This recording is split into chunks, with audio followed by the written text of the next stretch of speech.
নমস্কার। কলকাতার new regional centre Kolkata থেকে সমস্ত ছাত্রছাত্রীদের জানাই দীপাবলির শুভেচ্ছা। আজকে আমাদের আলোচনার বিষয় হলো DHIC 110 ইউনিট 7 এবং 8। এখানে যে আজকে যে দুটি ইউনিট আলোচনা করা আর এখানে আলোচনা করা হবে তার মূল বিষয়বস্তু হলো একটি হলো the development of English education, মানে ইংরেজি শিক্ষার বিস্তার বা পাশ্চাত্য শিক্ষার যে বিস্তার এবং তার সঙ্গে হচ্ছে তার পরবর্তী অধ্যায় হচ্ছে নিউ ল্যান্ড সেটেলমেন্ট, চিরস্থায়ী মহলবাড়ি রায়তবাড়িকে বন্দোবস্তগুলো আমরা করেছি, তাহলে সেই সম্পর্কে আজকে আলোচনা করা হবে। আমরা এর আগের অধ্যায়গুলো আলোচনাতে দেখেছি যে কোম্পানি কিভাবে তার বাণিজ্যিক ইসের থেকে বাণিজ্য এখানে করতে এসেছিল, কিন্তু কালক্রমে তারা কিন্তু এখানে তাদের সাম্রাজ্য বিস্তার করেছিল। তার মানে কি বণিকের মানদণ্ড পরিণত হয়েছিল রাজদণ্ডে। সুতরাং এখানে যখন তারা তাদের সাম্রাজ্য বিস্তার করলো, তারপরে আমরা দেখেছি সাম্রাজ্য বিস্তার করার পর তারা যে অর্থনৈতিক ক্ষমতা হাতে নিয়েছিল এবং সেই সঙ্গে এখানে তারা প্রাচ্য, তারা এখানে আমাদের কিছু উপযোগবাদ বা প্রাচ্যতত্ত্ব ইত্যাদি সম্পর্কে তারা এখানকার ভাষা শিক্ষা তারা আয়ত্ত করার জন্য অনেক রকমের ব্যবস্থা গ্রহণ করেছিল। তাহলে এখানে দেখতে পাচ্ছি কোম্পানির বাণিজ্যিক স্বার্থে কিন্তু ভারতবর্ষের নবগঠনের পরিকল্পনা ইন্ডিয়ান ইস্ট ইন্ডিয়া কোম্পানি গ্রহণ করে। 19শ শতাব্দীর সূচনায় শিক্ষিত ভারতীয় সম্প্রদায় শিক্ষিত ইংরেজদের সংস্পর্শে আসায় পাশ্চাত্য সভ্যতা ও সংস্কৃতি সম্পর্কে যথেষ্ট পরিমাণে কৌতূহলী হয়ে ওঠে। তাহলে কোম্পানির বাণিজ্যের স্বার্থে ভারতবর্ষের নবগঠনের পরিকল্পনা ইন্ডিয়ান ইস্ট ইন্ডিয়া কোম্পানি কিন্তু গ্রহণ করেছিল। প্রাক ব্রিটিশ যুগে দেশীয় শাসকদের রাজধানী, তীর্থক্ষেত্র কিংবা বাণিজ্য কেন্দ্র হিসেবে গড়ে ওঠা অনেক শহর কিন্তু ধীরে ধীরে ক্রমশ অবক্ষয়ের দিকে চলে যাচ্ছিল। এই কোম্পানি বাণিজ্যিক প্রয়োজনে নতুন নবনির্মাণের কাজ কিন্তু শুরু করেছিল। এই নবগঠিত শহরগুলির মধ্যে কলকাতা, বোম্বাই এবং মাদ্রাজ, অনেকগুলি নগর কিন্তু ক্রমশ অবক্ষয়ের দিকে চলে যাচ্ছিল। তখনই ইস্ট ইন্ডিয়া কোম্পানি তাদের বাণিজ্যিক প্রয়োজনে নতুন নতুন নগর কিন্তু নির্মাণ করছিল। তার মধ্যে কলকাতা, মাদ্রাজ এবং বোম্বাই এই তিনটে নগরকে কিন্তু আবার তারা নতুন ভাবে গঠন। এই নবগঠিত শহরগুলির মধ্যে কলকাতা, বোম্বাই এবং মাদ্রাজ কিন্তু বিশেষভাবে উল্লেখযোগ্য। এই কলকাতাতে ব্রিটিশ গণতন্ত্রের প্রথম নবনির্মাণের কাজ শুরু হয়ে যায়। এই তাহলে কি কলকাতায় কিন্তু ক্রমশ আস্তে আস্তে ভারতবর্ষে সমগ্র ভারতের চিন্তা জগতে কিন্তু ঝড় তুলেছিল। এই নবসভ্যতা ও মধ্যবিত্ত শ্রেণীর উদ্ভব হওয়ার সঙ্গে সঙ্গে উচ্চ সম্প্রদায়ভুক্ত ভারতীয়দের মধ্যে ইংরেজি শিক্ষা গ্রহণের কিন্তু প্রবণতা দেখা দেয়। তাহলে এই নবসভ্যতা এবং মধ্যবিত্ত শ্রেণীর উদ্ভব হওয়ার সঙ্গে সঙ্গে উচ্চ সম্প্রদায়ভুক্ত ভারতীয়দের মধ্যে কিন্তু ইংরেজি শিক্ষার গ্রহণের প্রবণতা দেখা দিয়েছিল। তার মানে এই যে নবসভ্যতা হলো, তাহলে সেই সঙ্গে সঙ্গে আমরা কি দেখলাম, মধ্যবিত্ত শ্রেণীর উদ্ভব হলো এবং মধ্যবিত্ত শ্রেণীর উদ্ভব হওয়ার সঙ্গে সঙ্গে উচ্চ সম্প্রদায়ভুক্ত ভারতীয়দের মধ্যে ইংরেজি শিক্ষা গ্রহণের প্রবণতা দেখা দিয়েছিল। কলকাতা, বোম্বাই ও মাদ্রাজ শহরের অধিবাসীগণ বাণিজ্যিক এবং প্রশাসনিক খাতিরে ইংরেজদের সংস্পর্শে কলকাতা, বোম্বাই এবং মাদ্রাজ শহরের অধিবাসীগণ বাণিজ্যিক এবং প্রশাসনিক খাতিরে ইংরেজদের সংস্পর্শে আসায় ইংরেজি শিক্ষা গ্রহণের কিন্তু প্রয়োজনীয়তা উপলব্ধি করেন। কিন্তু অষ্টাদশ শতাব্দীর শেষ ভাগ পর্যন্ত কিন্তু ভারতীয়দের ইংরেজি শিক্ষার প্রসার কিন্তু অত্যন্ত সীমিত। অষ্টাদশ শতাব্দীর শেষ ভাগ পর্যন্ত ভারতীয়দের ইংরেজি শিক্ষার প্রসার কিন্তু অত্যন্ত সীমিত ছিল। কারণ ইংরেজি শিক্ষা কিভাবে প্রসার হবে, কোন খাতে অর্থ ব্যয় করা হবে, এই নিয়ে কিন্তু দীর্ঘদিন যাবত একটা ডিবেট চলছিল। ফলে পাঁচশো সভ্যতা যথেষ্ট সঙ্গে সঙ্গে আমরা দেখতে পাচ্ছি 19শ শতাব্দীর সূচনায় শিক্ষিত ভারতীয় সম্প্রদায় শিক্ষিত ইংরেজদের সংস্পর্শে আসায় পাশ্চাত্য সভ্যতা এবং সংস্কৃতি সম্পর্কে যথেষ্ট পরিমাণে কিন্তু তারা কৌতূহলী হয়ে উঠেছিল। পাশ্চাত্য ধ্যান ধারণা জ্ঞান অর্জনের জন্য ইংরেজি শিক্ষা গ্রহণের প্রয়োজনীয়তা কিন্তু বিশেষভাবে অনুভূত হয়। প্রাক ব্রিটিশ যুগে আমরা কি দেখেছি, বাংলা আধুনিক শিক্ষা ব্যবস্থা কিন্তু প্রচলিত ছিল না। হিন্দুদের জন্য ছিল চোর এবং চতুষ্পাঠী, মুসলমানদের জন্য ছিল মক্তব। এখানে কিন্তু তারা হিন্দুদের জন্য ছিল চোর এবং চতুষ্পাঠী এবং মুসলমানদের জন্য ছিল হচ্ছে মক্তব। এখানে কোরআন এবং ফরাসি শিক্ষা দেওয়া হতো, উচ্চ শিক্ষার জন্য ছিল হচ্ছে মাদ্রাসা। অবশ্য প্রত্যেক গ্রামে একটি করে কিন্তু পাঠশালা ছিল। এখানে পাঠশালা কিন্তু হচ্ছে যেটা আমাদের হিন্দু শিক্ষা ব্যবস্থা একদম প্রাথমিক স্তর। এখানে প্রাথমিক শিক্ষার সুবন্দোবস্ত ছিল। ফার্সি ভাষা কিন্তু হিন্দুরাও শিখত, কারণ ফার্সি ভাষায় কিন্তু রাজকার্য চলত। এই শিক্ষা ব্যবস্থায় আধুনিকতা ছিল না, বিজ্ঞান শিক্ষা কিন্তু তাহলে এই শিক্ষা ব্যবস্থায় আধুনিকতা ছিল না, বিজ্ঞান শিক্ষা কিন্তু অবস্থিত ছিল। সবই ছিল কিন্তু কোনো রকমের পরীক্ষাগার ছিল না। তাই ক্রমশ এই শিক্ষা ব্যবস্থা কিন্তু আধুনিক হয়ে উঠতে পারেনি। শিক্ষার মান ছিল অনেকটাই পিছিয়ে পড়া। তাহলে এই কোম্পানি প্রতিষ্ঠার প্রথম যুগে কিন্তু ইংরেজ শাসকগণ ভারতীয়দের শিক্ষা বিস্তার সম্পর্কে উদাসীন হলে 1823 খ্রিস্টাব্দে কিন্তু আমরা শিক্ষা বিস্তার সম্পর্কে উদাসীন ছিলেন। এক্ষেত্রে পাশ্চাত্য শিক্ষা বিস্তারে তারা কিন্তু মোটেই আগ্রহী ছিল না। তবু আমরা এর মধ্যে দেখতে পেয়েছি এদিকে দেশীয় ভাষা শিক্ষা বিস্তারের উদ্দেশ্যে সামান্য কয়েকটি কিন্তু সরকারি উদ্যোগ গৃহীত হয়েছিল। ওয়ারেন হেস্টিংস ভারতীয় ব্যক্তিগতভাবে অনেকেই পাশ্চাত্য শিক্ষা বিস্তারের জন্য ভারতীয় সংস্কৃতি চর্চায় কিন্তু আগ্রহী ছিলেন। আবার ওয়ারেন হেস্টিংস ভারতীয় সভ্যতা ও সংস্কৃতি সম্পর্কে এত উচ্চ ধারণা পোষণ করতেন যে তাহলে কি আবার ওয়ারেন হেস্টিংস ভারতীয় সভ্যতা ও সংস্কৃতি সম্পর্কে এত উচ্চ ধারণা পোষণ করতেন যে 1781 খ্রিস্টাব্দে আরবি এবং ফার্সি ভাষায় চর্চা এবং মুসলিম আইন চর্চার জন্য কলকাতা। তাহলে আমরা কি দেখতে পাচ্ছি, আবার ওয়ারেন হেস্টিংস ভারতীয় সভ্যতা সংস্কৃতি সম্পর্কে এতটাই উচ্চ ধারণা পোষণ করতেন যে 1781 খ্রিস্টাব্দে আরবি এবং ফার্সি ভাষায় চর্চা এবং মুসলিম আইন চর্চার জন্য কলকাতায় মাদ্রাসা স্থাপন করেছিলেন। ওই ঠিক একই সময় সংস্কৃত সাহিত্য, ইতিহাস এবং সংস্কৃত সাহিত্যে গবেষণার উদ্দেশ্যে উইলিয়াম জোন 1784 খ্রিস্টাব্দে কলকাতায় এশিয়াটিক সোসাইটি এবং 1792 খ্রিস্টাব্দে কাশী প্রশাসন জনতা বাংলার 1892 খ্রিস্টাব্দে বারাণসী সংস্কৃত কলেজ কিন্তু স্থাপন করেছিলেন। বারাণসী সংস্কৃত কলেজ স্থাপন করেন। চার্লস উইলকিনসন বাংলা ছাপার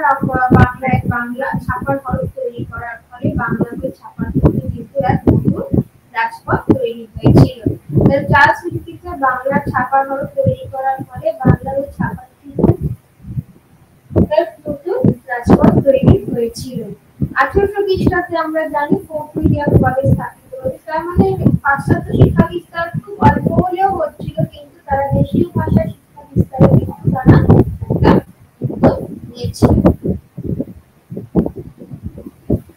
1800 খ্রিস্টাব্দে ফোর্ট উইলিয়াম কলেজ স্থাপিত। ফোর্ট উইলিয়াম কলেজকে কেন্দ্র করে এই কলেজের বিদগ্ধ অধ্যাপকগণ এক নতুন সাংস্কৃতিক জগৎ কিন্তু তারা গড়ে তুলেছিলেন।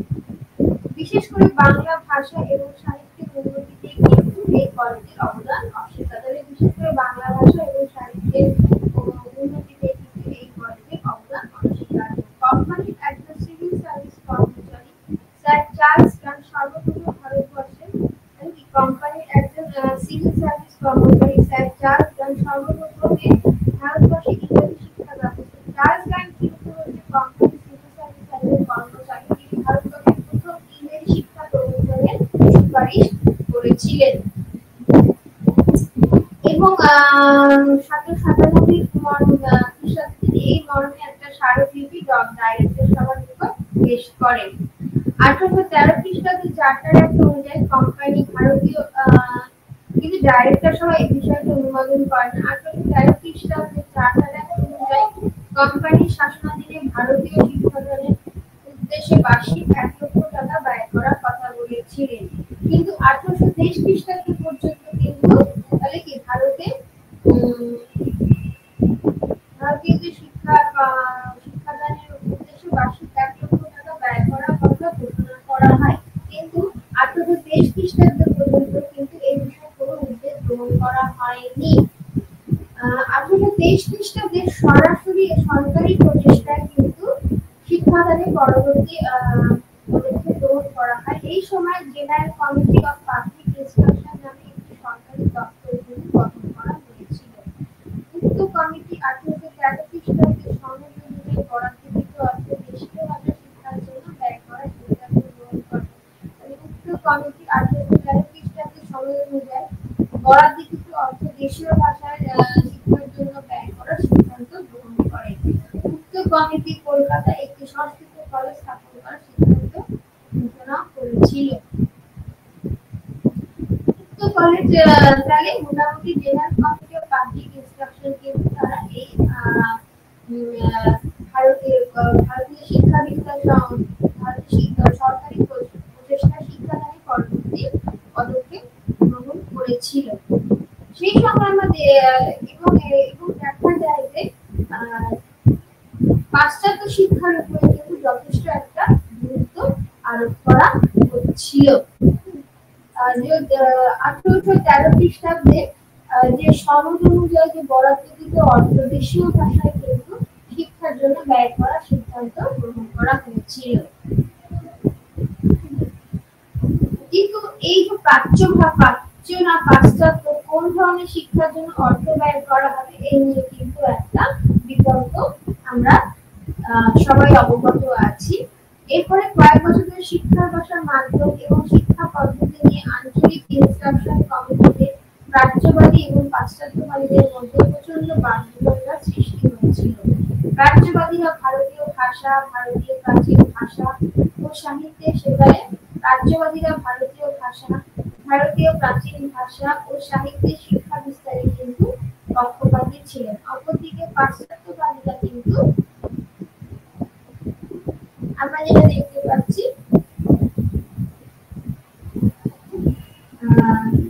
প্রাচ্যবাদীরা ভারতীয় ভাষা, ভারতীয় প্রাচীন ভাষা ও সাহিত্যের শিক্ষা বিস্তারে পক্ষপাতী ছিলেন। অপরদিকে পাশ্চাত্যবাদীরা ইংরেজি ভাষার মাধ্যমে পাশ্চাত্য জ্ঞান বিজ্ঞানের প্রসারের পক্ষে। একদিকে ছিল হচ্ছে অ্যাংলিসিস্ট, আরেকদিকে ছিল হচ্ছে ওরিয়েন্টালিস্ট। মেকলে ছিলেন ঘোরতর পাশ্চাত্যবাদী। তিনি মনে করতেন ভারতে ইংরেজি শিক্ষার প্রসার হলো কোম্পানির কিন্তু নৈতিক দায়িত্ব। ভারতে ইংরেজি শিক্ষার প্রসার হলো কোম্পানির নৈতিক দায়িত্ব। এই মতকে প্রতিহত করার জন্য অবশ্য যে সকল রাজপুত মনে করতেন ভারতে ইংরেজি শিক্ষা প্রসার হলে আমেরিকার উপনিবেশিকরা কিন্তু ভারত তখন স্বাধীনতা চাইবে। এই মতকে আটকাবার জন্য কিন্তু মেকলে বলেছিলেন যে সেদিন আসতে অনেকটাই সময় লাগবে। তাই অবশেষে 1835 খ্রিস্টাব্দে ভারত সরকারের আইন সচিব মেকলে কিন্তু এই বিতর্কের অবসান ঘটান। তারা অনেকে মনে করেছিলেন যে তারা ভারতবর্ষে যদি ইংরেজি শিক্ষা শিক্ষিত হয়ে যায় তাহলে ভারতবর্ষ কিন্তু আমেরিকার মতো স্বাধীনতা চাইবে। কিন্তু মেকলে সেই বিতর্ককে বন্ধ করে দিয়ে 1835 খ্রিস্টাব্দে তিনি তার বিখ্যাত শিক্ষা সংক্রান্ত তিনি ভারতের শিক্ষা ও সাহিত্যের কঠোর সমালোচনা করেন এবং ভারতবর্ষের পাশ্চাত্য শিক্ষার প্রবর্তনের সুপারিশ করেন। তিনি তার বিখ্যাত শিক্ষা সংক্রান্ত তদানীন্তন গভর্নর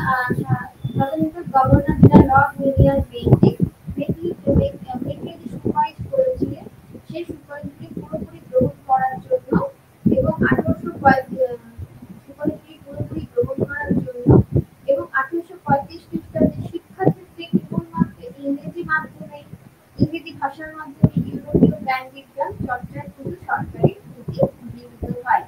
মেকলের মিনিট ভারতে ইংরেজি শিক্ষার প্রসারের ক্ষেত্রে এক মাইলস্টোন হিসাবে কিন্তু চিহ্নিত আছে। প্রথম কিন্তু এই মেকলে মিনিটের মধ্য দিয়ে কিন্তু ভারতে ইংরেজি শিক্ষার কিন্তু প্রসারে ভারতবর্ষে ইংরেজি শিক্ষার প্রসারে কিন্তু সূচনা হয়েছিল। লর্ড উইলিয়াম বেন্টিং হিতবাদী দর্শনে অনুরাগী হওয়ায় তিনি স্বয়ং ব্যক্তিগতভাবে ইংরেজি ভাষা শিক্ষাদানে পক্ষপাতী ছিলেন। লর্ড উইলিয়াম বেন্টিং হিতবাদী দর্শনে অনুরাগী হওয়ায় তিনি স্বয়ং ব্যক্তিগতভাবে ইংরেজি ভাষা শিক্ষাদানে পক্ষপাতী ছিলেন। মেকলে রাজা রামমোহন তার কি হচ্ছে, তাহলে মেকলে কি ছিলেন, বেন্টিং হিতবাদী দর্শনের হিতবাদী হচ্ছে, যেটা আমরা জানি হচ্ছে উপযোগবাদ হিতবাদী। এই হিতবাদী দর্শনের পক্ষপাতী অনুরাগী হওয়া তিনি স্বয়ং ব্যক্তিগতভাবে ইংরেজি ভাষা শিক্ষাদানে পক্ষপাতী ছিলেন। মেকলে রাজা রামমোহন প্রভৃতি পাশ্চাত্য শিক্ষার প্রসারের পক্ষে মত প্রকাশ করায় উইলিয়াম বেন্টিং এর পক্ষে 1835 খ্রিস্টাব্দে 7ই মার্চ একটি রেগুলেশন ঘোষণা করা কাজ কিন্তু অনেক সহজ হয়ে যায়। তিনি এই রেগুলেশন দ্বারা ঘোষণা করেন যে শিক্ষা খাতে সরকারি বরাদ্দ অর্থ ইংরেজি ভাষা এবং বিজ্ঞান শিক্ষার জন্য ইংরেজি ভাষা এবং বিজ্ঞান শিক্ষার জন্য কিন্তু বরাদ্দ করা হবে। তবে বেন্টিং শিক্ষা সংক্রান্ত প্রস্তাবনা দেখলাম ভারতবর্ষে ইংরেজি শিক্ষা বিস্তারে প্রসারে গুরুত্বপূর্ণ একটা ভূমিকা গ্রহণ করেছিল। 1835 থেকে 1838 খ্রিস্টাব্দের মধ্যে পাবলিক ইনস্ট্রাকশন কমিটির নিয়ন্ত্রণে প্রায় 40টি বাংলাদেশে 40টি শিক্ষা কেন্দ্র স্থাপিত হয়। এর মধ্যে 1836 খ্রিস্টাব্দে কিন্তু হুগলি কলেজটি বিশেষভাবে উল্লেখযোগ্য। বাংলা বাইরে মাদ্রাজ এবং বোম্বাই প্রেসিডেন্সিতে ইংরেজি শিক্ষা বিস্তার লাভ করতে থাকে। মাদ্রাজের স্কটিশ মিশনারিরা কিন্তু মাদ্রাজ খ্রিস্টান কলেজ এবং বোম্বাইয়ের শিক্ষানুরাগীরা, তবে মাদ্রাজের যে বিখ্যাত খ্রিস্টান কলেজ এই সময় কিন্তু স্থাপিত হয় এবং বোম্বাইতে বিখ্যাত এই খ্রিস্টান কলেজ কিন্তু স্কটিশরা এরা কিন্তু বোম্বাইয়ের শিক্ষানুরাগীরা এই খ্রিস্টান কলেজ স্থাপন করে। 1835 খ্রিস্টাব্দে আমরা সবাই জানি বেলুড় কলকাতার মেডিকেল কলেজ স্থাপন করে এবং বাংলা এবং তথা ভারতে আধুনিক চিকিৎসা ক্ষেত্রে কিন্তু এক সূচনা করে। 1842 খ্রিস্টাব্দে জেনারেল কমিটি অফ পাবলিক ইনস্ট্রাকশনের পরিবর্তে কাউন্সিল অফ এডুকেশন কিন্তু স্থাপিত হয়েছিল। 1844 খ্রিস্টাব্দে তৎকালীন গভর্নর জেনারেল লর্ড হার্ডিঞ্জ সরকারি চাকরির ক্ষেত্রে ইংরেজ শিক্ষিত ব্যক্তিদের অগ্রাধিকার ঘোষণা করায় ভারতীয়দের মধ্যে ইংরেজি শিক্ষার গ্রহণের উৎসাহ বৃদ্ধি পায়। কাউন্সিল অফ এডুকেশনের উদ্যোগে 1855 খ্রিস্টাব্দের মধ্যে 151টি ইংরেজি বিদ্যালয় 13,000-এর বেশি ছাত্রের কিন্তু ইংরেজি শিক্ষা ব্যবস্থা করা হয়। মানে ইংরেজি শিক্ষা কিন্তু সেই সময় থেকে আমরা দেখতে পাচ্ছি যথেষ্ট গুরুত্ব সহকারে পাশ্চাত্য শিক্ষা বা ইংরেজি শিক্ষা কিন্তু করা হয়। কোম্পানি শাসনের শেষের দিকে অর্থাৎ 1845 খ্রিস্টাব্দে বোর্ড অফ কন্ট্রোলের সভাপতি স্যার চার্লস হুডের সুপারিশযুক্ত একটি বিখ্যাত শিক্ষা সংক্রান্ত দলিল প্রকাশিত হয়। সালটা ছিল 1854 খ্রিস্টাব্দে। এই 1854 খ্রিস্টাব্দে কিন্তু স্যার চার্লস হুডের সুপারিশযুক্ত একটি বিখ্যাত শিক্ষা সংক্রান্ত দলিল বা এডুকেশন ডেসক্রিপশন প্রকাশিত হয়। এই দলিলকে কিন্তু ম্যাগনা কার্টা বলা হতো। হুডের ডেসপ্যাচের মূল উদ্দেশ্য ছিল শিক্ষা বিস্তারে, হুডের ডেসপ্যাচের মূল উদ্দেশ্য ছিল শিক্ষা বিস্তারের কাজ হলো সরকারি দায়িত্ব। তাই শিক্ষা বিস্তারের কাজ করা হচ্ছে সরকারি দায়িত্ব। এই দলিলে পাশ্চাত্য শিক্ষা প্রাথমিক, মাধ্যমিক এবং উচ্চ শিক্ষা এবং স্থিতার, এই জন্য আমরা কি দেখলাম, পাশ্চাত্য শিক্ষা প্রাথমিক, মাধ্যমিক, উচ্চ শিক্ষা এবং স্থির শিক্ষা প্রবর্তনের জন্য একটি সুসংহত পরিকল্পনা কিন্তু পেশ করা হয়েছিল। এই পরিকল্পনা বেশ কয়েকটি গুরুত্বপূর্ণ কিন্তু সুপারিশ করা হয়েছিল। 1857 খ্রিস্টাব্দে এই সুপারিশ অনুযায়ী কলকাতা, বোম্বাই ও মাদ্রাজ বিশ্ববিদ্যালয়ের সরকারের একটি সম্পূর্ণ দপ্তর কিন্তু গঠন করা হয়েছিল। তাহলে এই পরিকল্পনা বেশ করা হলো। এই বইয়ে পাশ্চাত্য শিক্ষা প্রাথমিক, মাধ্যমিক এবং উচ্চ শিক্ষা ও শিক্ষা প্রবর্তনের জন্য পরিকল্পনা পেশ করা হয়। এই পরিকল্পনা বেশ কয়েকটি গুরুত্বপূর্ণ সুপারিশ করা হয়েছিল। 1857 খ্রিস্টাব্দে এই সুপারিশ অনুযায়ী কলকাতা, বোম্বাই এবং মাদ্রাজে বিশ্ববিদ্যালয় প্রতিষ্ঠিত হয়। আমাদের কলকাতা বিশ্ববিদ্যালয় প্রতিষ্ঠার তারিখ হচ্ছে 1857 খ্রিস্টাব্দে 24শে জানুয়ারি। উর্দু ডিসপ্যাচে শিক্ষার উন্নতির জন্য এবং বিদ্যালয়গুলি শিক্ষার উন্নতির জন্য এবং বিদ্যালয়গুলি পরিচালনার জন্য সরকারি একটি স্বতন্ত্র দপ্তর গঠনের সুপারিশ কিন্তু করা হয়েছিল। এমনকি শিক্ষক শিক্ষণের বিদ্যালয় স্থাপনের কিন্তু সুপারিশ করা হয়। এমনকি শিক্ষক শিক্ষণের বিদ্যালয় স্থাপনের কিন্তু সুপারিশ করা হয়। বিদ্যালয়গুলিতে সরকারি সাহায্য বা ব্যাংকিং এর কিন্তু তাহলে বিদ্যালয়গুলিতে কি হলো, এই যে এখন বলা হয় না ব্যাংকিং সরকারি সাহায্য ব্যাংকিং একটি হচ্ছে পুরো সরকার দ্বারা পরিচালিত, আরেকটি হচ্ছে যেমন ব্যাংকিং এইড মানে সরকারি সাহায্য ঘোষিত যে বিদ্যালয়গুলি। ব্যাংকিং এইড বা সরকারি সাহায্য প্রধান চালু হয়। কিন্তু সুপারিশ অনুযায়ী 1854 খ্রিস্টাব্দে সরকারি শিক্ষা দপ্তর বা ডাইরেক্টর অফ পাবলিক ইনস্ট্রাকশন নামে একটি কিন্তু স্বতন্ত্র বিভাগ গঠন করা হয়েছিল। তাহলে আমরা দেখতে পাচ্ছি যে উল্লেখ ডিসপ্যাচে সুপারিশ অনুযায়ী 1855 খ্রিস্টাব্দে সরকারি শিক্ষা দপ্তর বা ডিরেক্টর অফ পাবলিক ইনস্ট্রাকশন নামে একটি স্বতন্ত্র বিভাগ কিন্তু গঠন করা হয়েছিল। এরপরে সামগ্রিকভাবে শিক্ষা বিভাগ পরিচালনার ক্ষেত্রে একটি সুনির্দিষ্ট কিন্তু রূপরেখা গঠন করা হয়। 1818 খ্রিস্টাব্দে বম্বাই ইংরেজদের অধিকারে আসার পর এখানে ইংরেজ শাসকগণ কিন্তু পাশ্চাত্য শিক্ষা প্রবর্তনে প্রয়াসী হয়েছিলেন। গভর্নর এইটিস্টনের আমলে প্রতিষ্ঠিত নেটিভ এডুকেশন সোসাইটি দেশীয় ভাষায় পাশ্চাত্য শিক্ষা বিস্তারের ভূমিকা গ্রহণ করেছিলেন।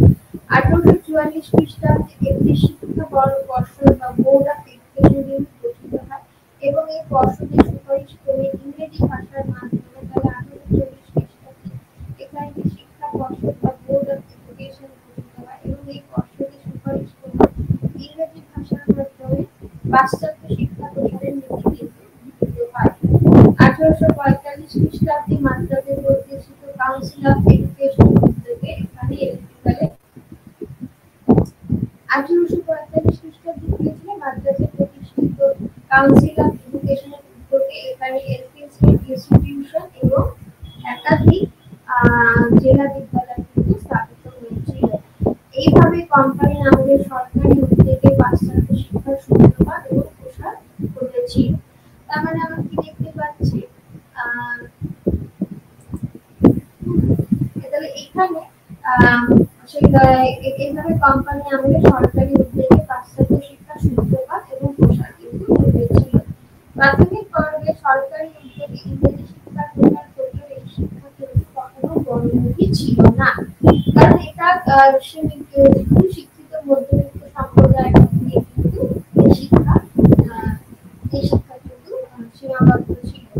এই শিক্ষা ব্যবস্থার সকল শ্রেণী কিন্তু কল্যাণ ঘটে। তাহলে এই শিক্ষা ব্যবস্থা কি হয়েছিল, এই শিক্ষা ব্যবস্থার সকল শ্রেণী কিন্তু কল্যাণ ঘটেনি। সমাজের উচ্চ বিদ্যালয় পাশ্চাত্য শিক্ষার সুযোগ সমাজের উচ্চ বিদ্যালয় পাশ্চাত্য শিক্ষার সুযোগ গ্রহণ করে সমাজে বিভিন্ন সুযোগ সুবিধা গ্রহণ করতে সক্ষম হয়েছিল। তাহলে কি সমাজে উচ্চ বিদ্যালয় পাশ্চাত্য শিক্ষার সুযোগ গ্রহণ করে সমাজে বিভিন্ন সুযোগ সুবিধা গ্রহণ করতে কিন্তু সক্ষম হয়েছিল। এতে কিন্তু মাতৃভাষা অবহেলিত হয়েছিল, কারণ শুধুমাত্র ইংরেজি শিক্ষার প্রসারে কিন্তু তখন মাতৃভাষা অবহেলিত হয়। মাতৃভাষা অবহেলিত হওয়ায় সমাজের বৃহত্তম জনগোষ্ঠী এই শিক্ষা থেকে বঞ্চিত হয়। মাতৃভাষা অবহেলিত হওয়ায় সমাজের বৃহত্তম জনগোষ্ঠী কিন্তু এই শিক্ষা থেকে বঞ্চিত হয়। তাদের প্রাধান্য উঠে ডিসপ্যাচে কিন্তু মাতৃভাষা এবং ইংরেজির উপরে কিন্তু উঠে ডিসপ্যাচে ছিল মাতৃভাষা এবং ইংরেজির উপরে কিন্তু গুরুত্ব আরোপ করা হয়েছিল। প্রকৃতপক্ষে যেখানে ইংরেজি তাদের প্রাধান্য প্রথম প্রতিষ্ঠিত হয়েছিল সেখানে কিন্তু ইংরেজি শিক্ষার প্রসার ঘটে। সেখানকার ইংরেজি শিক্ষিত ব্যক্তিরা দেশের বিভিন্ন অঞ্চলে গুরুত্বপূর্ণ কাজে কিন্তু তারা ছড়িয়ে পড়ে। তবে সে যুগে ইংরেজি শিক্ষার সব থেকে বেশি প্রয়োজন ছিল একথা নতুন করে বলার কিছু নেই।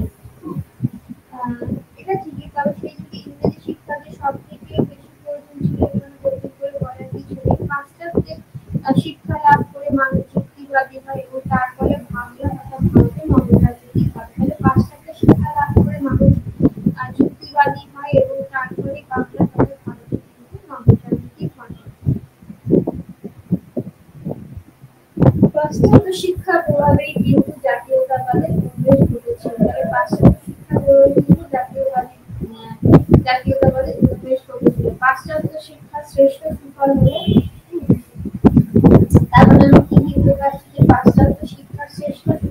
রয়েছে কিন্তু ভারতপতি ব্রাহ্মণ, কেশবচন্দ্র সেন, বিদ্যাসাগর, নববঙ্গদল এবং বিবেকানন্দ।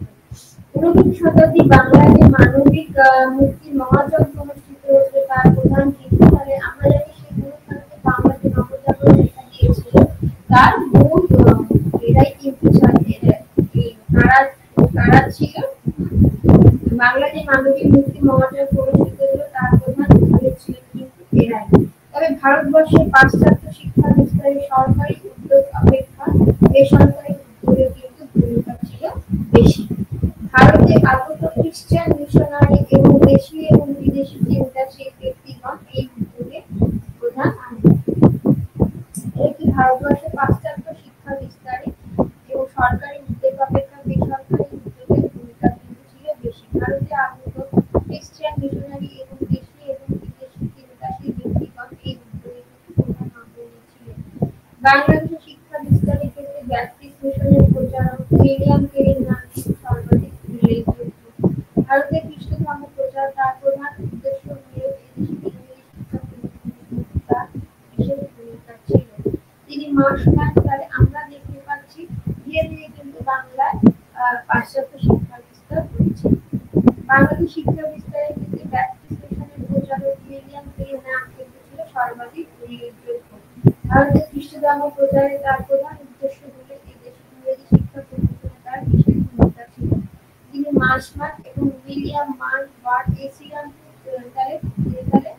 কেরি, মার্শম্যান এবং উইলিয়াম ওয়ার্ড এই শ্রীরামপুর ত্রয়ী প্রচেষ্টা শ্রীরামপুরে কিন্তু ইংরেজি বিদ্যালয় এবং ছাপাখানা স্থাপিত হয়েছিল। কেরি প্রতিষ্ঠিত এই বিদ্যালয় 1818 খ্রিস্টাব্দে শ্রীরামপুর কলেজে আর কেরি প্রতিষ্ঠিত বিদ্যালয় 1818 খ্রিস্টাব্দে শ্রীরামপুর কলেজে কিন্তু পরিণত হয়।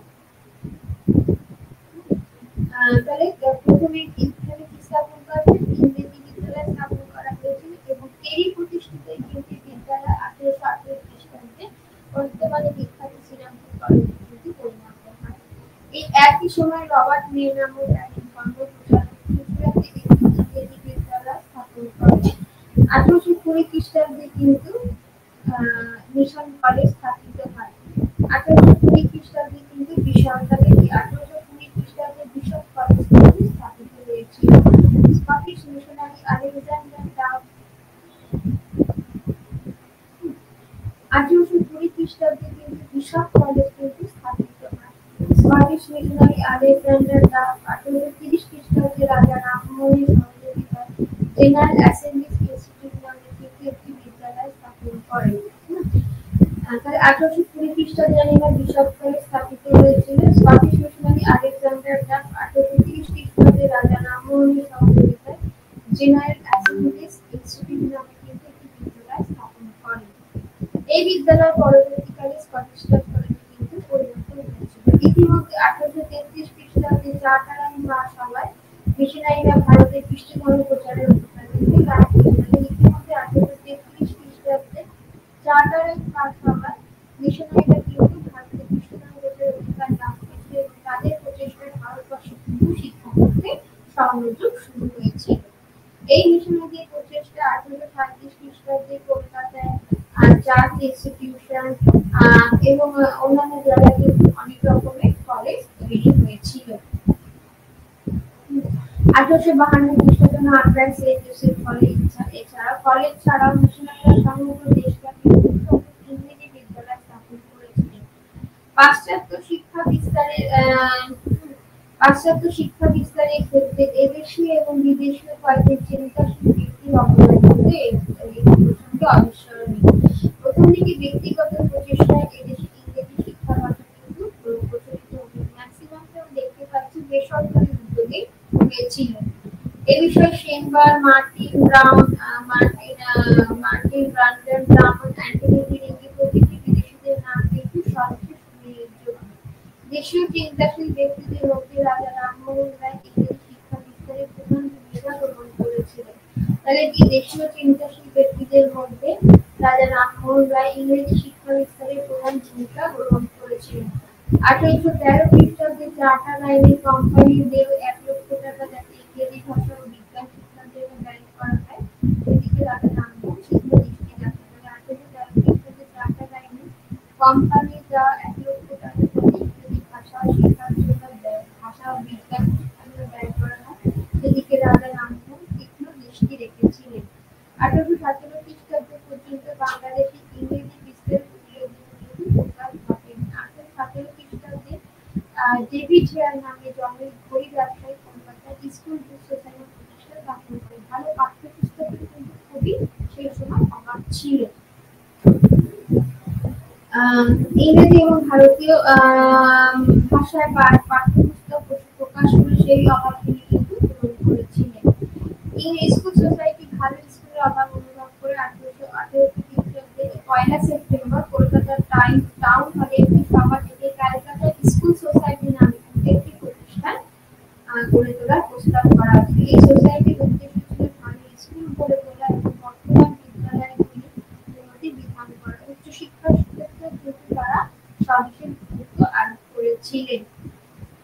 ডেভিড হেয়ার কলকাতায় একটি ইংরেজি বিদ্যালয় স্থাপন করেন। রাজা রামমোহন কিন্তু কলকাতায় বন্ধু কমলগুলো বাড়িতে অ্যাংলো ওরিয়েন্টাল স্কুল নামে একটি ইংরেজি বিদ্যালয় স্থাপন করেন। এই বিদ্যালয় পরবর্তীকালে কিন্তু বিখ্যাত পূর্ণেন্দু একাডেমি নামে পরিচিত হয়। এই বিদ্যালয়ের ছাত্র ছিলেন রবীন্দ্রনাথের পিতা মহর্ষি দেবেন্দ্রনাথ ঠাকুর।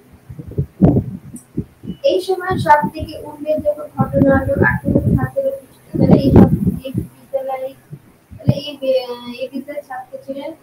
এই সময় সব থেকে উল্লেখযোগ্য ঘটনা হলো 1817 খ্রিস্টাব্দে হিন্দু কলেজের প্রতিষ্ঠা।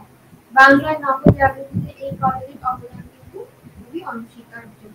রাজা রামমোহন রায়, ডেভিড হেয়ার, রাজা রাধাকান্ত দেব এবং সুপ্রিম কোর্টের প্রধান বিচারপতি স্যার হাইডিস্টের প্রচেষ্টায় কিন্তু রাজা রামমোহন রায়, ডেভিড হেয়ার, রাজা রাধাকান্ত দেব এবং সুপ্রিম কোর্টের প্রধান বিচারপতি স্যার হাইডিস্টের প্রচেষ্টায় কলকাতার হিন্দু কলেজ কিন্তু স্থাপিত হয়েছিল। হিন্দু কলেজ কার কারণে থেকে স্থাপিত ছিল মোটামুটি এটা সবাই জানেন। হিন্দু কলেজ স্থাপিত হয়, তবে রমেশ চন্দ্র মুর্মু মনে করেন হিন্দু কলেজ প্রতিষ্ঠা থেকে রামমোহন জড়িত ছিল না, কিন্তু এর যথার্থ নাম বলে আধুনিক অনেকেই মনে করেন। বিশেষ করে শিবনাশান্তি, রামলাল, রবীন্দ্রনাথ চট্টোপাধ্যায় এই প্রতিষ্ঠা থেকে জানা যায়। প্রাথমিক পর্যায়ে রামমোহন এই প্রতিষ্ঠানের সাথে জড়িত ছিলেন, কিন্তু তিনি স্বেচ্ছায় এই প্রতিষ্ঠানের কর্মসূচি থেকে সরে গিয়েছিলেন। পরবর্তীকালে কিন্তু এই কলেজ প্রেসিডেন্সি কলেজ নামে খ্যাত হয়েছিল। বাংলা তথা ভারতের সাংস্কৃতিক জগতে এই কলেজের অবদান কিন্তু অপরিসীম, কারণ কলেজের ছাত্রী বাংলা নবজাগরণ এবং এই কলেজের ছাত্রীরাই কিন্তু বাংলা নবজাগরণে নেতৃত্ব দিয়েছিলেন। ইতিমধ্যে জয়রাম প্রসাদ এবং গৌরমোহন প্রচেষ্টা যথাসময়ে বেনারসি ইংরেজি বিদ্যালয় এবং ওরিয়েন্টাল সেমিনারি প্রতিষ্ঠিত হয়। 1827 খ্রিস্টাব্দে দেশীয় রাজেন্দ্রবর্গ এবং বোম্বাইয়ের কয়েকজন প্রভাবশালী ব্যক্তি ইংরেজি ভাষা এবং ইউরোপীয় কলা এবং বিজ্ঞানের 3টি অধ্যাপকের পদের জন্য অর্থ সাহায্যের সিদ্ধান্ত গ্রহণ করেছিলেন। মাদ্রাজে জন্মিত ধনী ব্যক্তির অর্থানুকূল্যে তাহলে এর মধ্যে কিন্তু বেনারসি ইংরেজি বিদ্যালয় এবং ওরিয়েন্টাল সেমিনারি প্রতিষ্ঠিত হয়। 1827 খ্রিস্টাব্দে দেশীয় রাজেন্দ্রবর্গ ও বোম্বাইয়ের কয়েকজন প্রভাবশালী ব্যক্তি ইংরেজি ভাষা এবং ইউরোপীয় কলা এবং বিজ্ঞানের 3টি অধ্যাপকের পদের জন্য অর্থ সাহায্যের সিদ্ধান্ত গ্রহণ করেছিলেন। মাদ্রাজে জন্মিত ধনী ব্যক্তির অর্থানুকূল্যে কথায় থাকা হয় চিদাম্বরম এবং কাঞ্চীপুরম বিদ্যালয় স্থাপিত হয়। কিন্তু এখানে যেহেতু বাংলাদেশের তুলনায় ইংরেজি শিক্ষার প্রসার কিন্তু অন্যান্য প্রদেশে খুবই কম হয়েছিল। বাংলায় কিন্তু ইংরেজি শিক্ষার বিস্তার অনেকটাই হয়েছিল। এইভাবে সরকারি এবং বেসরকারি প্রচেষ্টায় ইংরেজি শিক্ষার প্রসারের ফলে ভারতবর্ষের সামনে পাশ্চাত্যের দ্বার কিন্তু উন্মুক্ত হয়েছিল। ভারতে ইংরেজি বিস্তারের সূচনাকারী ফরাসি বিপ্লবের আদর্শ সমগ্র ইউরোপে গভীরভাবে প্রভাবিত করে। পাশ্চাত্য শিক্ষার প্রভাবে গতানুগতিক প্রাচীন লক্ষণশীল দৃষ্টিভঙ্গি ও চিন্তাধারা পরিবর্তে ভারতবাসী অনুসন্ধানী ও যুক্তিবাদী। পাশ্চাত্য শিক্ষার প্রভাবে গতানুগতিক প্রাচীন লক্ষণশীল দৃষ্টিভঙ্গি এবং চিন্তাধারা পরিবর্তে ভারতবাসী অনুসন্ধানী এবং যুক্তিবাদী দৃষ্টিভঙ্গি গ্রহণ করেছিল। প্রাচীন ঐতিহ্য, রীতিনীতি, ধ্যান ধারণা প্রভৃতি মধ্যযুগীয় জগত এবং অন্ধবিশ্বাসের স্থান দখল করে আধুনিক যুক্তিবাদী চিন্তাদর্শন। প্রাচীন ঐতিহ্য, রীতিনীতি, ধ্যান ধারণা প্রভৃতি মধ্যযুগীয় জগত এবং অন্ধবিশ্বাসের আধুনিক যুক্তিবাদী চিন্তাদর্শ। এই নতুন চিন্তাধারা প্রভাবিত ভারতীয় সমাজ সনাতন ধর্মকে এই নতুন চিন্তাধারা প্রভাবিত ভারতীয় সমাজ সনাতন ধর্মকে আচার-বিধি এবং কুসংস্কারের থেকে মুক্ত করার চেষ্টা করা হয়। ধর্মের নবমূল্যায়নের মাধ্যমে কিন্তু ধর্মভিত্তিক ভারতীয় সমাজের সর্বপ্রথম নবজাগরণের কিন্তু সূত্রপাত ঘটেছিল। এই নবজাগরণের প্রাণস্পন্দন ক্রমশ ভারতীয় সমাজ সাহিত্য ও রাজনীতি ধারাকে তৈরি করে প্রমাণিত করে। পাশ্চাত্য শিক্ষায় শিক্ষিত যুব সম্প্রদায়ের মধ্যে ইয়ং বেঙ্গল বা নববর্ণ নাম কিন্তু উল্লেখযোগ্য। তারা সমাজ, রাজনীতি, শাসন ব্যবস্থার সংস্কার, দেশের স্বাধীনতা, অধিকার ও দুর্নীতির বিরুদ্ধে জিহাদ ঘোষণা করেছিল। পাশ্চাত্য শিক্ষা হলে জাতীয়তাবাদের চেতনায় উদ্বুদ্ধ হয়। ইংরেজি শিক্ষিত মধ্যবিত্ত শ্রেণী কিন্তু এই নতুন আন্দোলনে এই চেতনায় উদ্বুদ্ধ হয়ে পরবর্তীকালে জাতীয় মুক্তি আন্দোলনের নেতৃত্ব কিন্তু তারা গ্রহণ করেছিলেন। এই পরের অধ্যায়টি হচ্ছে যেটা আমরা দেখতে পাবো ভারতের যে নতুন ধরনের জমি বন্দোবস্ত করা ছিল তার মধ্যে চিরস্থায়ী বন্দোবস্ত, রাজবাড়ী বন্দোবস্ত, মহলবাড়ি বন্দোবস্ত। মোটামুটি ভাবে কোম্পানি প্রথমে পাঠশালা, একশালা বন্দোবস্তে, একশালা বন্দোবস্তে কিন্তু পরবর্তীকালে চিরস্থায়ী বন্দোবস্তে পরিণত হয়েছিল। 1772 খ্রিস্টাব্দে কয়েকজন বণিক এবং কোম্পানি কর্মচারী চিরস্থায়ী বন্দোবস্তের সপক্ষে কিন্তু মত প্রকাশ করেছিলেন এবং আমরা সবাই জানি 1792 খ্রিস্টাব্দে কিন্তু চিরস্থায়ী বন্দোবস্তের সূত্রপাত হয়েছিল। 1776 খ্রিস্টাব্দে ফ্রান্সিস কিন্তু চিরস্থায়ী বন্দোবস্তের পক্ষে তার পরিকল্পনা পেশ করেছিলেন। আলেকজান্ডার ডাফ বাংলার ভূমি ব্যবস্থায় চিরস্থায়ী বন্দোবস্ত চালু করার গল্প বলেন। এই চিরস্থায়ী বন্দোবস্ত কাদের সঙ্গে হয়েছিল? জমিদারদের সঙ্গে। এবং এতে কিন্তু অনেক নিয়ম ছিল যে সূর্যাস্তের আগে তাকে 11 ভাগের যে কোম্পানিকে তার দেওয়া রাজস্ব দিতে হবে এবং বাকিটা বাকিটা জমিদারের থাকবে এবং এই সূর্যাস্ত আইনের মধ্যে বা সূর্যাস্তের মধ্যে যদি তাকে সে না দিতে পারে তাহলে সেই জমি বাজেয়াপ্ত করা হবে, জমিদারি বাজেয়াপ্ত করা হবে। এবং কোম্পানি সেখানে ইচ্ছে মতো কিন্তু রাজস্বের হার বৃদ্ধি করেছিল এবং উপরে কোম্পানি এবং জমিদার এবং তার মাঝখানে কিন্তু অনেক বুদ্ধিসত্ত্ব সৃষ্টি হয়েছে যারা রাজনীতি করে দর্শকদের উপরে খুব অত্যাচার করত। মার্কেন্টাইন বলেছিলেন যে মার্কেন্টাইন মতবাদের অনুগামীরা নাও মনে করে রাজস্বের স্থায়ী বন্দোবস্ত এবং চিরস্থায়ী বন্দোবস্ত কিন্তু কিছুই হলো তাদের রাজস্ব কিন্তু স্থায়ী বন্দোবস্ত হলে কৃষির উন্নতি হবে, কৃষির সঙ্গে কিন্তু বাণিজ্যেরও শ্রীবৃদ্ধি ঘটবে। তার মানে কি আরেকটা তিনি মনে করতেন যে এভাবে বাংলার কৃষিতে কিন্তু পুঁজি বিনিয়োগ বাড়বে, কৃষির সঙ্গে শিল্পের প্রসার কোম্পানি দলীয় কর্মচারীদের মধ্যে পিএম জাতীয় জীবিকার বিভিন্ন দেশে স্থায়ী বন্দোবস্তের কথা বলেন। এছাড়া আমরা দেখতে পাচ্ছি এই বন্দোবস্তের সাথে ইংরেজি রাজনীতির মধ্যে নতুন মনোভাব গড়ে উঠেছিল। তার ভূমি রাজস্ব সম্পর্কিত প্রস্তাব রাষ্ট্রপতিকে কিন্তু প্রভাবিত করেছিল। তার দুটি প্রস্তাব ছিল হচ্ছে যে তার দুটি প্রস্তাব আমরা কি দেখতে পেয়েছিলাম যে জমিদার জমির মালিক এবং তার সঙ্গে কিন্তু স্থায়ী বন্দোবস্ত করতে হবে। তার মানে কি জমিদার হচ্ছে জমির মালিক এবং তার সঙ্গে কিন্তু স্থায়ী বন্দোবস্ত করতে হবে, করা উচিত। কর্নওয়ালিস হওয়া উচিত, কর্নওয়ালিস গ্রহণ করে এবং আর সমস্ত প্রস্তাব কিন্তু অগ্রাহ্য হয়ে যায়।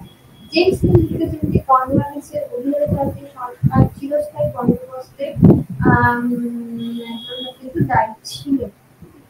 মোটামুটি ভাবে নানা রকম প্রক্রিয়ার মাধ্যমে অনেক আলোচনার পরে কিন্তু 1772 বন্দোবস্তের কিন্তু সূত্রপাত হয়। তো এতে কি জমিদারদের নিরাপত্তা এবং রাজ্যের স্বাচ্ছন্দ্যের দিকে নজর দিতে বলা হয়। জমিকে বংশানুসারে জমিদারি ভোগ করবেন, জমিদারি ভোগ করবেন, তাদের দেয়া রাজস্বের পরিমাণ কিন্তু কখনো বাড়ানো হবে না। জমিদাররা যে রাজস্ব সরকারকে দেবে সেই রাজস্বের পরিমাণ কিন্তু বাড়ানো হবে না। ডিরেক্টর সভার নির্দেশে চিরস্থায়ী বন্দোবস্তের রূপরেখা কিন্তু খুব স্পষ্ট হয়ে উঠেছিল।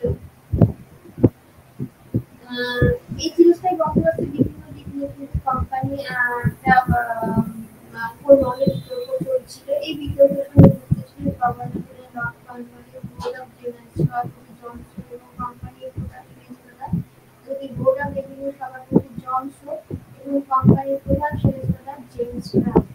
এই বিতর্কে চারটি দিক ছিল: জমির মালিকানা, রাজস্বের ভিত্তি, কবর এবং এই বিতর্কে কি চারটি দিক ছিল? জমির মালিকানা, রাজস্বের ভিত্তি, কবর, পরিমাণ, বন্দোবস্তের মেয়াদ এবং কর সংগ্রহ হিসাবে জমিদারদের কিন্তু উপযুক্ততা। বাংলাদেশের জমির মালিকদের এই প্রশ্নের ব্যাংক এবং সুদের মধ্যে কিন্তু বিতর্ক চলছিল। সুদের মধ্যে জমিদার হলেন জমির মালিক, তারা উত্তরাধিকার সূত্রে কিন্তু জমিদারি করেন, দান বিক্রি বা বন্ধক রাখার কিন্তু অধিকার তাদের আছে। গ্রান্টসনের মতে বিরোধিতা করে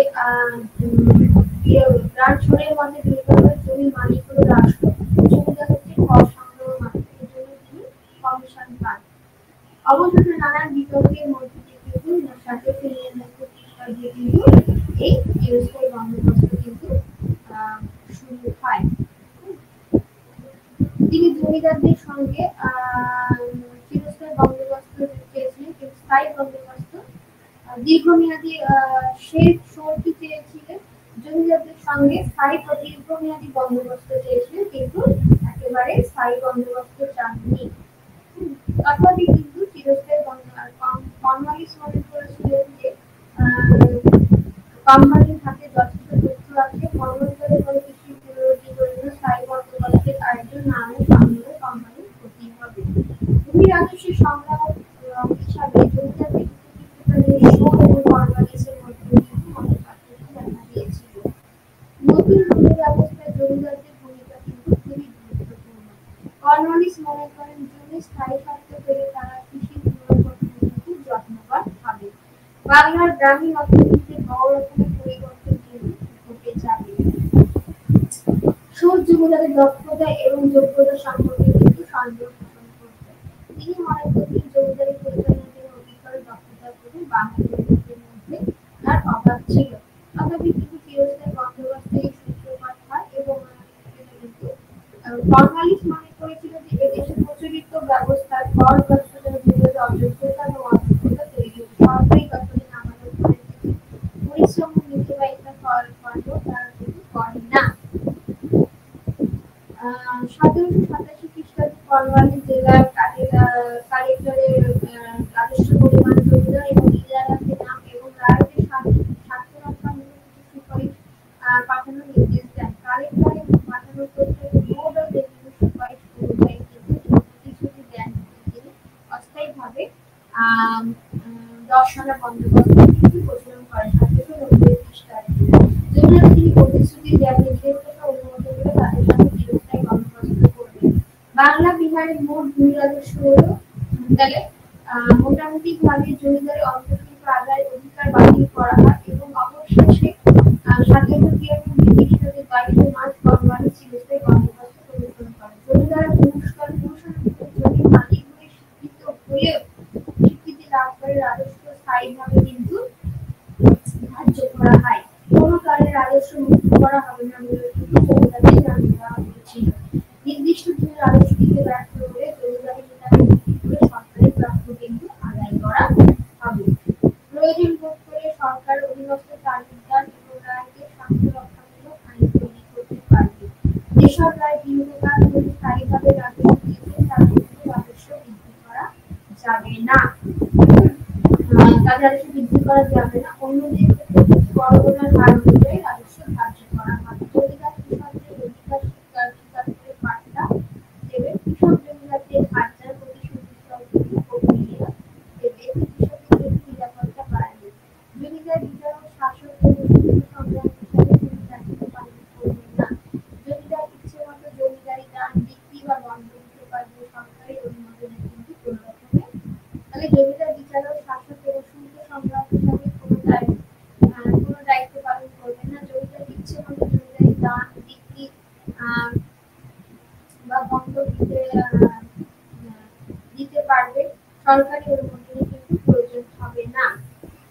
এরপর আমরা দেখবো যে রায়তবাড়ির ব্যবস্থা। রায়তবাড়ির ব্যবস্থায় কি? রায়তবাড়ির ব্যবস্থা ব্রিটিশ সরকার ভারতে যে ভূমি বন্দোবস্ত করে দিল তার বিধান 52% ছিল কিন্তু রায়তবাড়ির বন্দোবস্ত 19% মহানগরী আর মাত্র 19% ছিল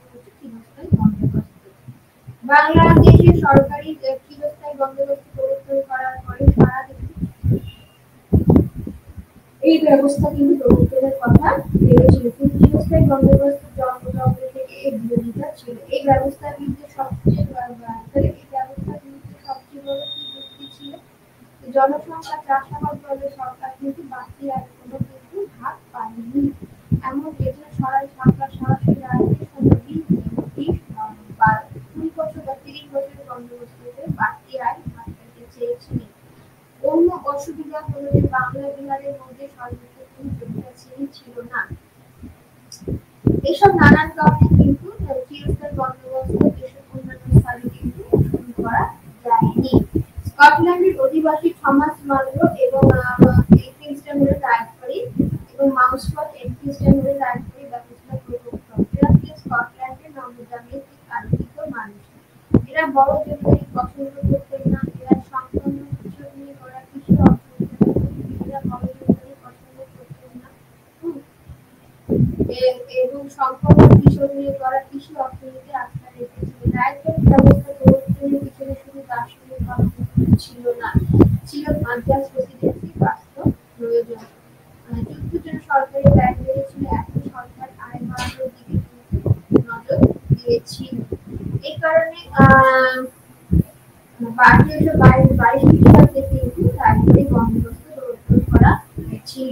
রাজবাড়ি ব্যবস্থার মূল কথাই ছিল হচ্ছে রাজ্যের সঙ্গে গুজরাট এবং বম্বে অঞ্চলে কিন্তু এই রাজবাড়ি ব্যবস্থা সম্প্রসারণ ঘটেছিল। রাজবাড়ি ব্যবস্থার মূল কথা হলো রাজ্যের সঙ্গে সরাসরি আলোচ্য বন্দোবস্ত। সরকার 30 বছর বা একটি নির্দিষ্ট সময়ের জন্য বন্দোবস্ত করেছিল।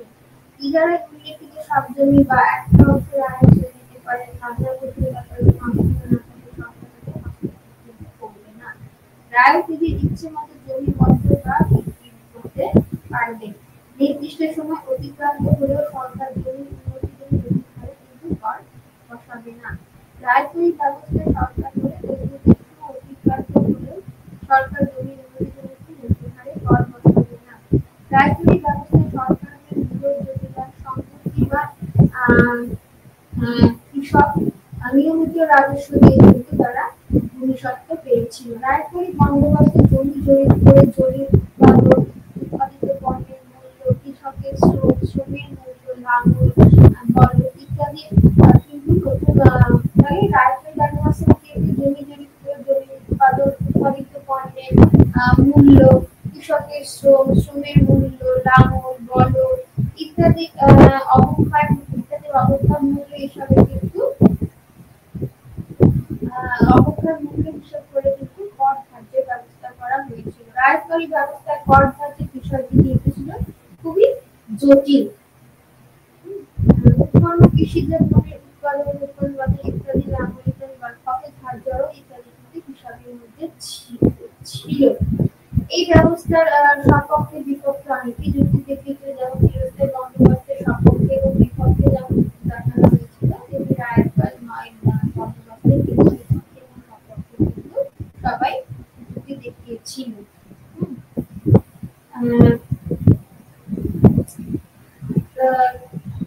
কমিশনের রিপোর্টের ভিত্তিতে কিন্তু নতুন করে জমিজরিপের কাজ হাতে নেওয়া হয়েছিল। কৃষকের উপরে করের বোঝা নেমেছিল। সরকার উৎপাদনের ক্ষেত্রে 50% বেশি দাবি করে। কৃষি ব্যবস্থার লক্ষণীয় উন্নতি ঘটেছিল, তবে দুর্নীতি ঘটনা কিন্তু বিভাগ করে ঘটেছিল। এই জন্য ভূমি হস্তান্তরের ঘটনা তেমন বাড়েনি। মহাজনরা কিন্তু ঋণের দায় জমি পেয়ে নিত। গ্রামীণ সমাজের স্থানীয় প্রধানদের কিন্তু কর্তৃত্ব বেড়েছিল, অনেকে প্রভাবশালী হয়ে উঠেছিল। সরকার রায়তদের ঠিক করেছিল, সরকার রায়তের জন্য বিশেষ কোনো ব্যবস্থা নেয়নি। গুজরাট এবং বম্বে অঞ্চলে কিন্তু এই রায়তের ব্যবস্থা সম্প্রসারণ করেছিল। পশ্চিম ভারতে এই ব্যবস্থা প্রতিষ্ঠা ছিল মান্ডর ভূমিদামি এসব অঞ্চলে কিন্তু রাজস্ব এসব অঞ্চলে কারা রাজস্ব আদায় করতে, এইসব অঞ্চলে দেশগুলো এবং পাখিরা কিন্তু রাজস্ব আদায় করত। সরকার এসব অঞ্চলে রাজধানী বন্দোবস্ত করে সরাসরি রাজস্বের হার ছিল বেশ কিছু, ফসল নষ্ট যেগুলো গ্রাম চলে গেলে কৃষক এবং মহাজনদের কাছ থেকে ঋণ নিতে বাধ্য থাকত। অসহ্য হতে পার্শ্ববর্তী অঞ্চলে পালিয়ে গিয়ে আত্মরক্ষার চেষ্টা করত। তাহলে মোটামুটি দেখা যাচ্ছে যে রাজবাড়ী বন্দোবস্তের সম্পর্কে কিন্তু অনেক ছিল।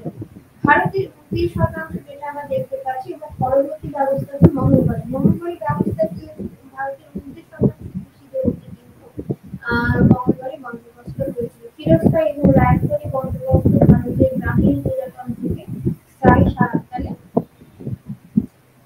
রাজবাড়ী বন্দোবস্তে ভারতের গ্রামীণ প্রজাতন্ত্র থেকে স্থায়ী রাষ্ট্রপতিতে কখনোই দেওয়া হয়নি। মোটামুটি ভাবে মহাজনী ব্যবস্থা আমরা কি দেখেছিলাম, এই ব্যবস্থা কোথা থেকে এখানে এই ব্যবস্থায় মোটামুটি ওই হিমালয় পাদদেশ থেকে মধ্য ভারত পর্যন্ত বিস্তৃত অঞ্চলে মহাজনী ব্যবস্থা ছিল। গ্রামীণ মহাজনী ব্যবস্থা কিন্তু হঠাৎ করে কারোর মাথা থেকে বেরোয়নি, এটা অনেকদিন ধরেই ছিল। জনগণ বাংলা বেনারসের শাসক থাকাকালীন তিনি একজনের গ্রাম বা মহানগরী জমিদারকে বন্দোবস্ত করে তুলেছিলেন। মধ্য ভারতে কারা ছিলেন? মারকুজারি, এরা ছিলেন, যার ছোট ভূস্বামী ছিল অযোধ্যা ছিল তালুকদাররা। তাহলে মোটামুটি ভাবে এইসব বিষয় করেই কিন্তু এই মহানগরী ব্যবস্থা গড়ে তোলা হয়েছিল। মহানগরী ব্যবস্থায় কয়েকটি গ্রাম নিয়ে হয়েছিল একটি মহাল। মহালের জমি জরিপ করে উৎপাদন এবং উৎপাদনের বাজার দাম নির্ধারণ করে রাজস্ব কিন্তু ধার্য করা হবে। তবে বাংলার জমিদারি বন্দোবস্ত বা চিরস্থায়ী বন্দোবস্ত হচ্ছে ৩০ বছরের জন্য, স্থানীয় বন্দোবস্তে সরকার আস্থা হারিয়ে ফেলেছিল। কৃষি উৎপাদনের সর্বাধিক ভাগ পাওয়ার আশা কিন্তু সরকার করেছিল। ১৯ শতকের গোড়ার দিকে এই অঞ্চল সরকারের অধীনে অস্থায়ী বন্দোবস্ত করা হয়েছিল। ঠিকাদার সঙ্গে রাজস্বের বন্দোবস্ত হয় কিন্তু ফল কিন্তু ভালো হয়নি। এই অঞ্চলে সরকার বৃহৎ তালুকদারদের সম্পত্তি অধিগ্রহণ করে নিলামে বিক্রি করেছিল। ১৯ শতকে এখানে জমির বাজার গড়ে উঠেছিল, সরকারি কর্মচারী পুলিশ এবং ব্যবসায়ীরা কিন্তু জমি কিনেছিল। ১৮৮২ তাহলে মোটামুটি এটা হচ্ছে মহালবাড়ি ব্যবস্থা। মহালবাড়ি ব্যবস্থার জমি ব্যক্তিগত মালিকানা কিন্তু স্বীকার করে নেওয়া হয়। তালুকদার জমির মালিকানা পাবে, রাজস্ব দিতে অপারগ হলে মহাল হারাবে, তবে সম্মিলিত রাজস্ব ১৮% মালিকানা হিসাবে পাবে। মহালবাড়ি ব্যবস্থায় রাজস্বের হার কিন্তু বেশ কিছু ছিল, পরে তার হার কিন্তু কমানো হয়। ৩টি লক্ষ্য সামনে রেখে কিন্তু মহালবাড়ি বন্দোবস্ত গড়ে তোলা হয়েছিল। একটা লক্ষ্য হচ্ছে ভূমি থেকে সর্বাধিক রাজস্ব আদায়ের ব্যবস্থা করা এবং তালুকদারদের অত্যাচার থেকে, দ্বিতীয়ত তালুকদারদের অত্যাচার থেকে কৃষকদেরকে রক্ষা করা এবং কৃষকদেরকে জমির তালুকদারদের অত্যাচার থেকে কৃষকদের রক্ষা করা এবং কৃষকদের জমির অধিকার দিয়ে কিন্তু কৃষি উন্নতি ঘটানো। অনেক ক্ষেত্রে তালুকদার ও গ্রাম যৌথভাবে মালিকানা পেয়েছিল, এতে নানা ধরনের জটিলতা সৃষ্টি হয়েছিল। ইমতিয়াজ হোসেনের ব্যবস্থার বিস্তৃত বর্ণনা কিন্তু তিনি দিয়েছিলেন। জমি জরিপ করে বন্দোবস্ত করার কথাও বলা হয়েছিল, কিন্তু জমি জরিপ হয়নি, কর্মচারীরা কিন্তু ছিল খুবই দুর্নীতিগ্রস্ত। রাজস্বের উচ্চ হারের জন্য সরকারি রাজস্ব আদায়কারী সরকার বাকি রাজস্বের দায়ে কিন্তু জমি অধিগ্রহণ করে ক্রেতাভাবে বিক্রি করতে পারেনি। তালুকদার ও মঙ্গলবাড়ি কোন অঞ্চলে নতুন ব্যবস্থা করে কৃষকরা কিন্তু লাভবান হয়নি। যেসব অঞ্চলে কার্যকরী ফসলের চাষ করতে সেখানে কৃষকরা বণিক ও মহাজনদের কাছে জমি বিক্রি করে, যেসব অঞ্চলে অর্থকরী ফসলের চাষ বসেছিল সেখানে কৃষকরা বণিক ও মহাজনদের কাছে জমি বিক্রি করে দিয়েছিল।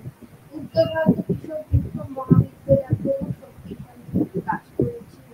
ব্রিটিশ সরকার ভারতের রাজবাড়ী মহালবাড়ি বন্দোবস্ত জারি করেছিল। ভারতের কৃষি এবং কৃষকের কাছে কিন্তু তার মঙ্গলজনক হয়নি। রাজবাড়ী বন্দোবস্ত গোড়ার দিকে ছিল স্বল্প কাজটায়, রাজবাড়ী ব্যবস্থা গোড়ার দিকে কি ছিল?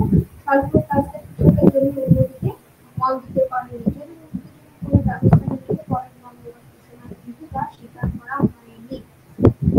গোড়ার দিকে সরকার তার আদর্শের নীতি পরিষ্কারভাবে স্পষ্টভাবে ঘোষণা করতে পারেনি। সরকারি কর্মচারীরা সুযোগ নিয়ে ইচ্ছামতো কিন্তু রাজস্বের হার ধার্য করত। তার মানে যে উদ্দেশ্যে বন্দোবস্তগুলো করা হচ্ছিল সেই রাজস্বের হার কিন্তু যতই বলা হতো যে একটা